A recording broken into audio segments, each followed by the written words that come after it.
Artigo 5 da Constituição Federal. Inciso 6. É inviolável a liberdade de consciência e de crença, sendo assegurado o livre exercício dos cultos religiosos e garantida, na forma da lei, a proteção aos locais de culto e às suas liturgias. Inciso 8. Ninguém será privado de direitos por motivo de crença religiosa ou de convicção filosófica ou política, salvo se as invocar para eximir-se de obrigação legal a todos imposta e recusar-se a cumprir prestação alternativa fixada em lei.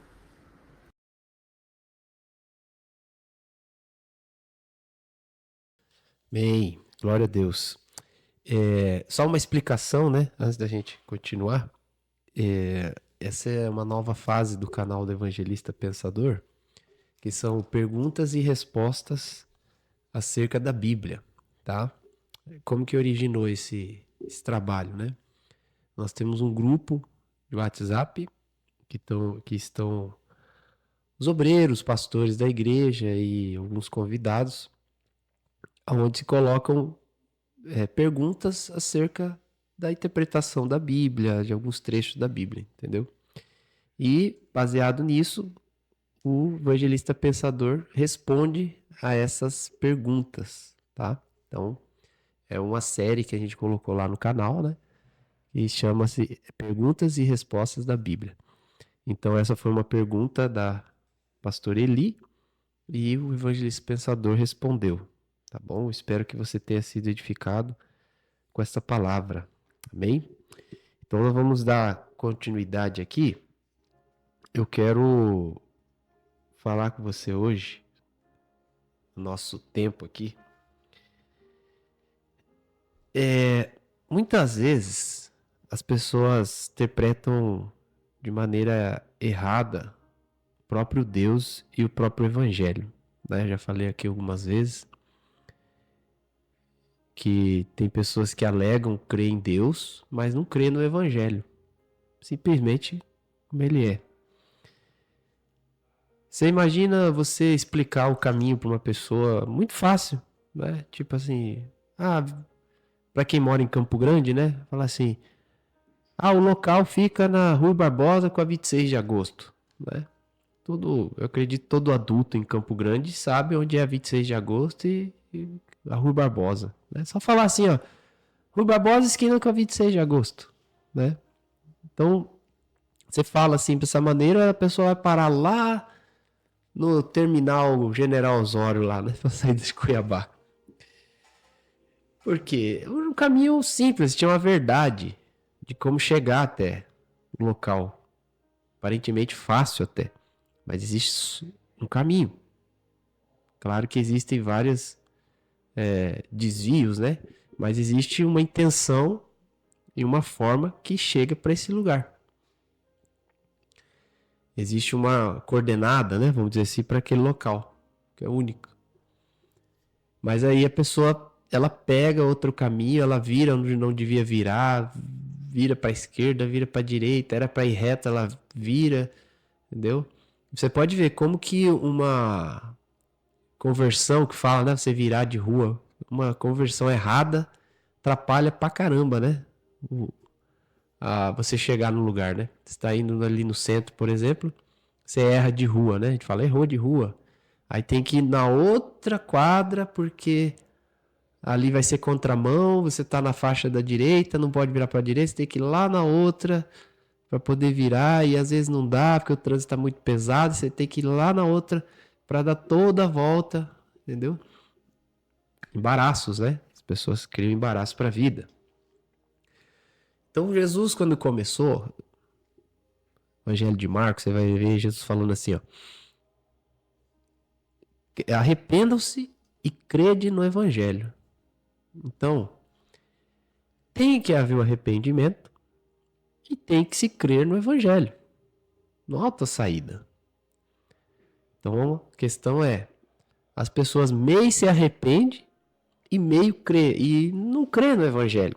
Ela cria uma forma de viver aparentemente com Deus. E aí ela interpreta Deus de sua maneira, interpreta o evangelho de sua maneira. E geralmente uma pessoa assim, ela se embaraça na vida, né? E a pessoa embaraçada no evangelho é uma situação muito difícil. Por quê? Se ela está embaraçada, as coisas não acontecem.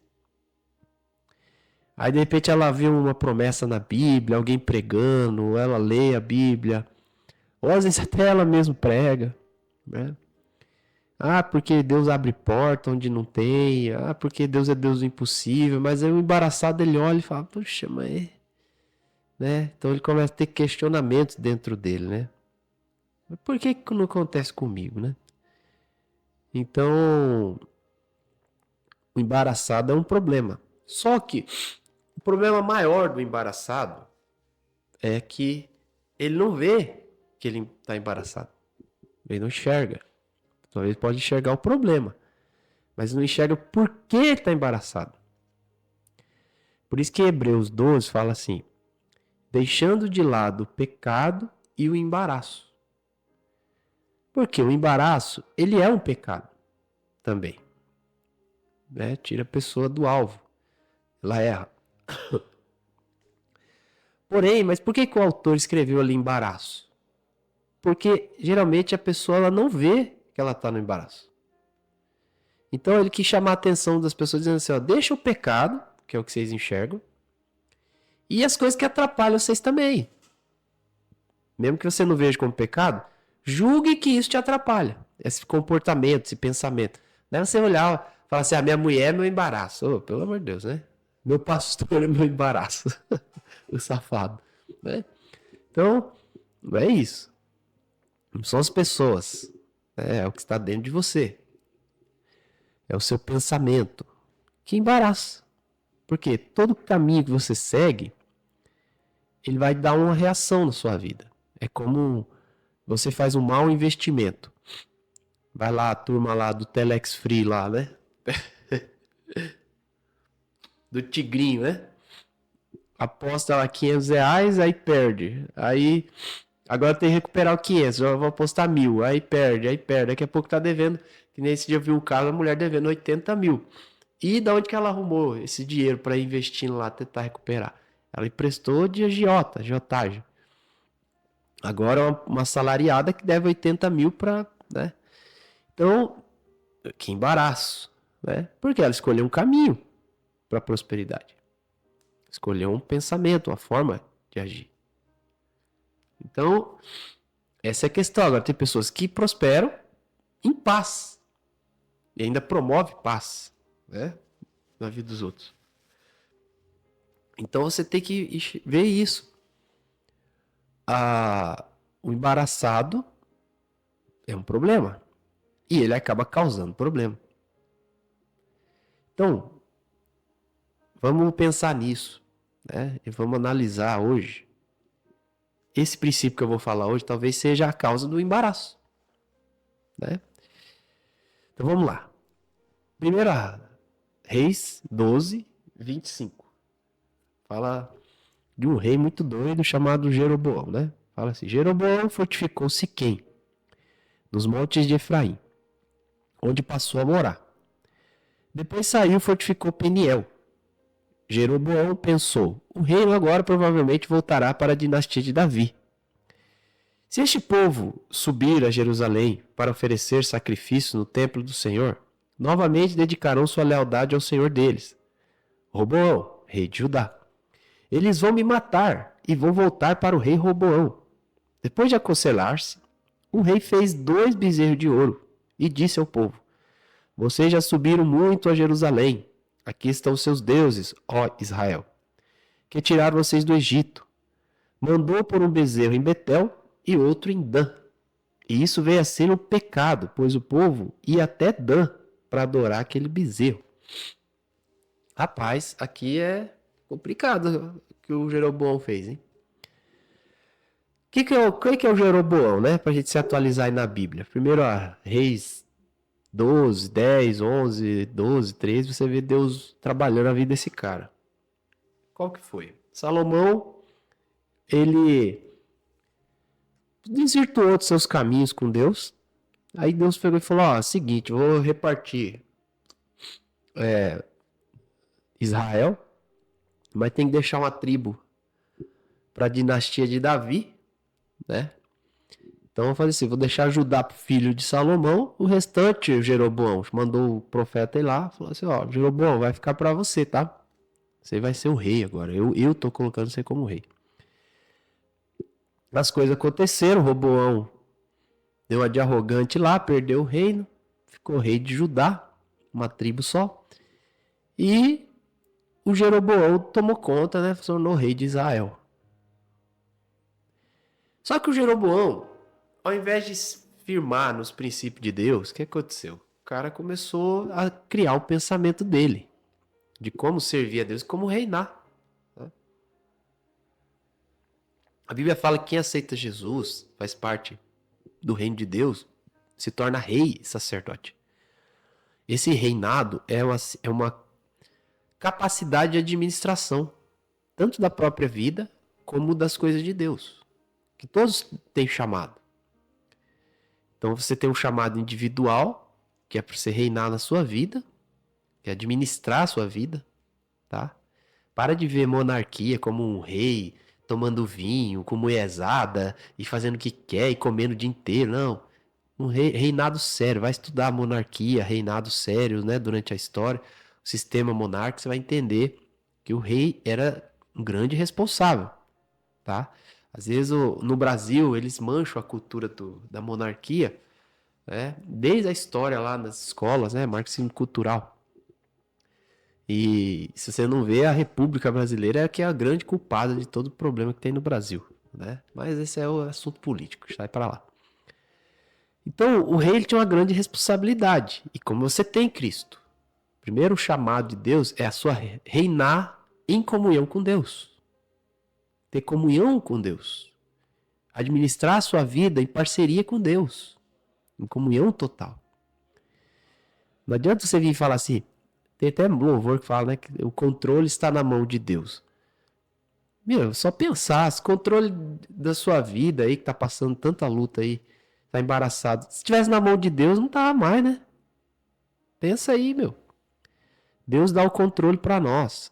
A questão é, quem que você vai ouvir para guiar a sua vida? Então Deus te dá o controle, mas Ele te orienta.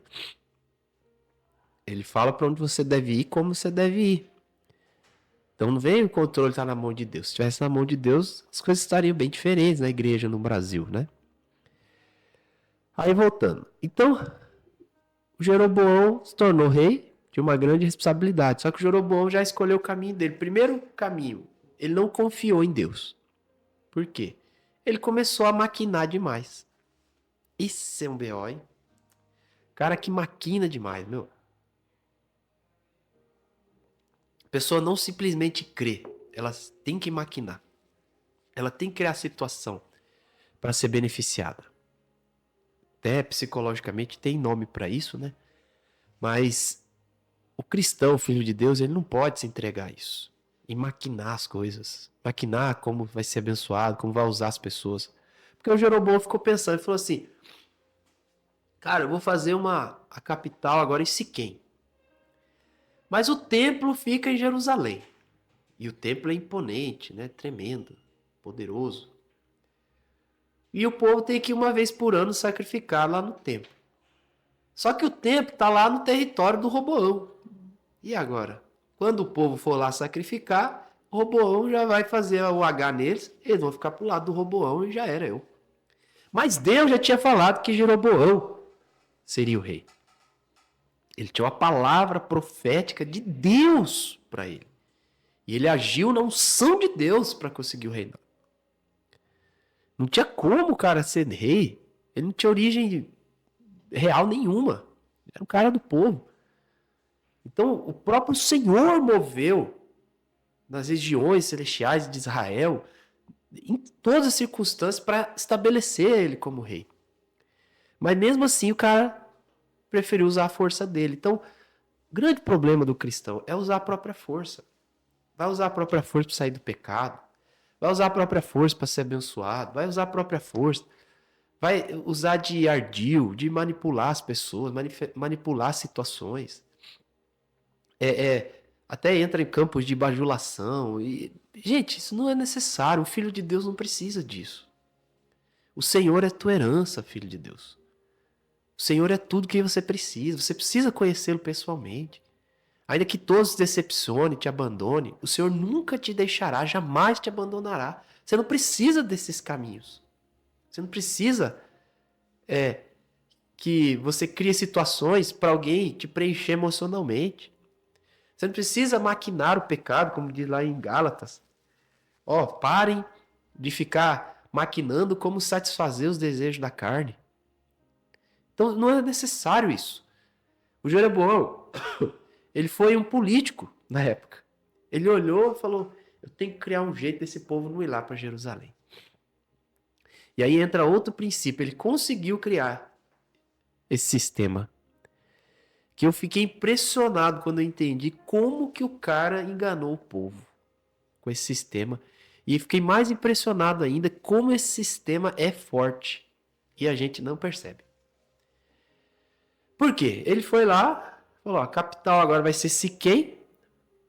E é o seguinte, eu vou criar 2 bezerros de ouro. E ele fez isso. Ele escolheu 2 cidades. Localização estratégica, né? Escolheu Betel e Dan. E aí foi nessa cidade, estabeleceu 2 bezerros de ouro. E o povo já tinha o histórico com o bezerro de ouro, lá na época de Moisés, né? Era um bezerro, deu trabalho, ele foi e colocou 2. E aí colocou os bezerros de ouro, chamou o povo e falou assim, é o seguinte, povo de Israel, vocês não precisam ir mais lá no Jerusalém, no templo. Porque quem libertou vocês do Egito foi os bezerros. E como eu sou um rei bom, eu vou fazer o bezerro. Eu já fiz o bezerro aqui para vocês. Ou seja, vocês não vão precisar gastar tempo, sacrificar tanto, para ir lá em Jerusalém. Vocês podem sacrificar aqui mesmo, perto de nós. E fica por aqui. Ou seja, o que Jeroboão criou? Ele criou uma conveniência para o povo. Ou seja, para enganar o povo, com medo de perder eles, ele criou um caminho fácil para o povo. Ou seja, é mais fácil ir em Betel e em Dan do que ir em Jerusalém no templo. Aí eu vou falar para você, por que eu fiquei impressionado quando ele enganou o povo? Porque o templo de Jerusalém era extraordinário, gente. Extraordinário. Não houve obra semelhante ao templo de Israel. Então, como ele convenceu o povo a não ir mais lá? Sendo que povos, a Bíblia menciona que quando Salomão construiu, só de ouvir falar de Salomão e do templo, as pessoas se deslocavam. Quase que o ano inteiro viajavam para ir conhecer o templo. Você imagina só o quanto tão glorioso que é, que só de ouvir falar as pessoas já queriam ir até lá e já se deslocavam até lá. Imagina depois que elas viam. E mesmo assim, Jeroboão conseguiu aplacar a grandeza do templo na mente das pessoas. Eita, Jesus, o que é isso? O espírito da conveniência, eu estou falando, gente, de embaraço e de pecados que ninguém percebe. O espírito da conveniência, ele é tão eficaz, vamos dizer assim, você fazer só o que convém, é tão eficaz, que ele consegue cegar a pessoa da grandeza do evangelho, da grandeza de Deus. É impressionante isso. Como é forte as tendências da alma.